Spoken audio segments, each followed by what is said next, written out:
Hey Leggari Nation, here at Leggari we show you different projects that can be done using our products. Today we're showing you how we gave this table a classy black and gold look. We used a new technique that we've only showed a couple times before. If you want to see more videos on this technique, they'll be linked in the description below.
So for this design, we do it a little bit different. We kind of let the highlights set up a little so they get kind of stringy. We get some really cool effects. Typically, you would mix up your base coat, apply that, then you would mix your highlights, and then you would let your highlights sit in a container or like a mixing tray or a roller tray until it sets up and gets stringy, and I'll kind of show you that when we get to that point.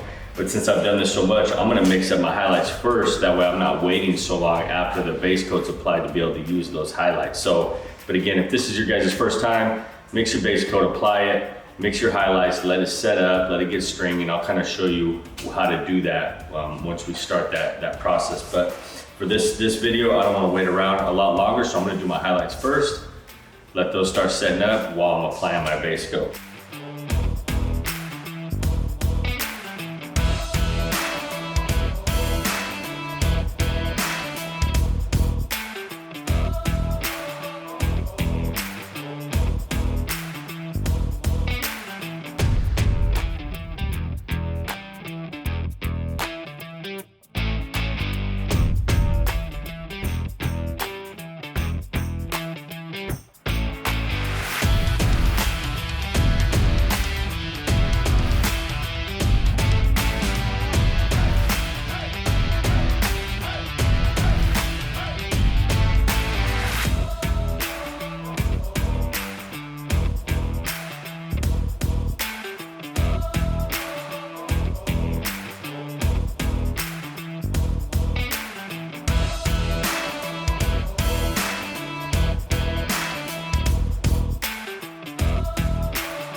This amount of epoxy in a bucket will probably take 20 minutes sitting in this bucket, about that much mass, about 20 minutes for it to set up, maybe even 30 before it starts getting stringy and gooey.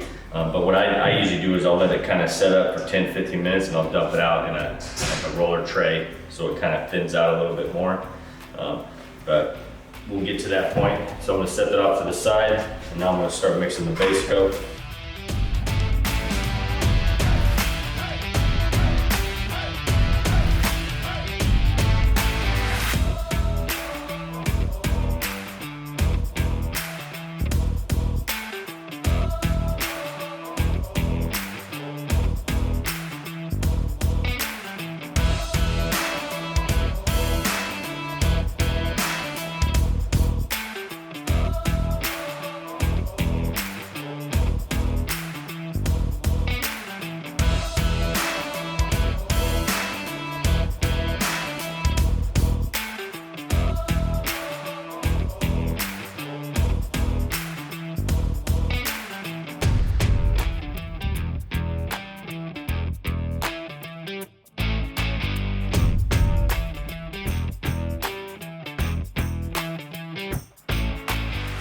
So we're ready to pour. I'm just gonna pour a big V down the middle, and then I'm just gonna cross roll it out.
So edges are simple. Now that my top's done, I roll on the top, I hit about a foot on the face.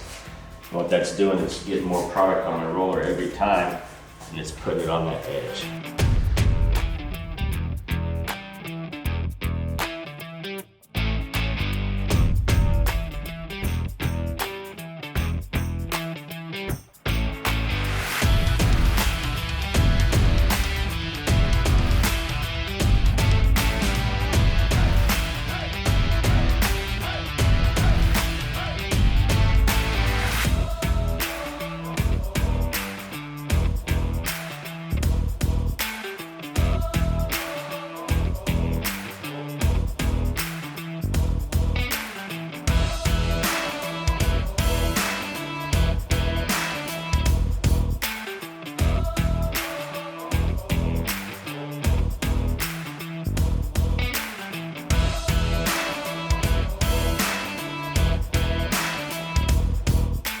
Now is the time where you mix your highlights, right? You let them set up and get hard. I mixed these before, and it's just now kind of starting to get warm. But you can see it's still fluid. So I'll probably give this another 10 minutes, and then I'm gonna dump it into a roller tray, an 18-inch roller tray, and that's what I'm gonna scoop out of with my paint stick to do the veins.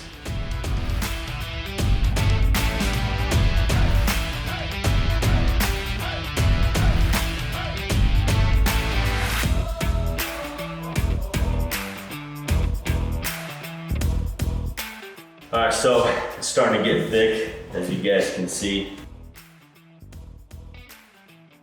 Might be tough to tell on the camera, but it's starting to set up on us.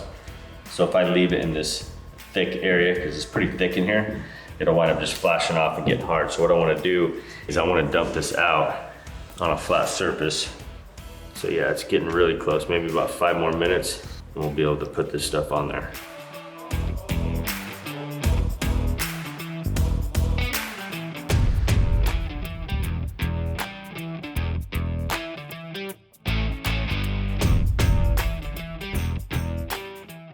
All right guys, so we are ready to roll. You can kind of see how thick it's getting.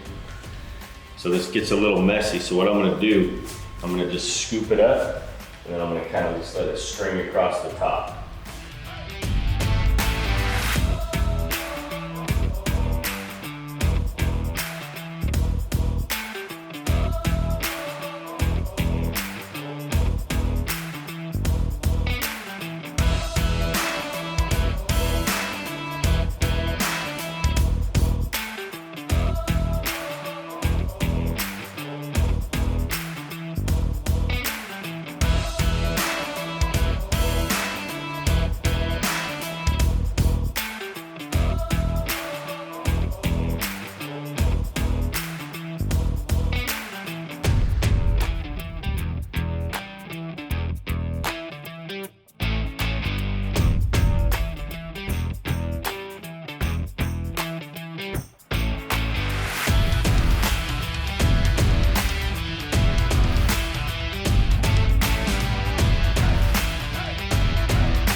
Our matte and our gloss are mixed the exact same way. The only difference is the matte has a dual matte sheet. And then I'm gonna be adding our grit additive. So same thing, if you're doing gloss with grit additive, you're basically gonna mix it the same way that I am here.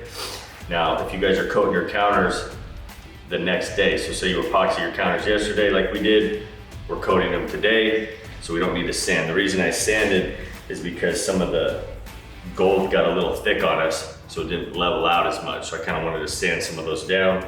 We didn't need to sand it. That's the only reason we sanded. But if you wait longer than the next day after applying your epoxy to top coat, you guys really should be sanding, scuffing up that surface. That way we get a good bond of the urethane, because that epoxy is going to get harder and harder every day after you apply it.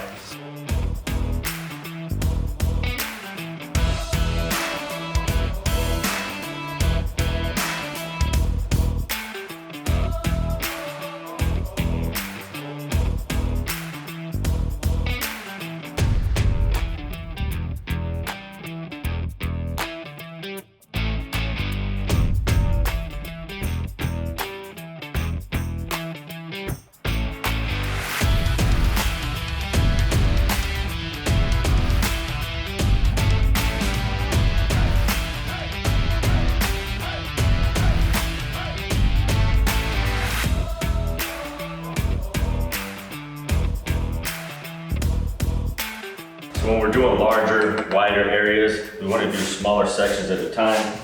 Last thing you want to do is try to roll this whole thing out and then going back, we're going to get a lot of roller lines. So I'm going to be doing like 2.5 foot, maybe 3 foot sections. Get this completely done, edges, back roll, move on to the next section, next one, and so on.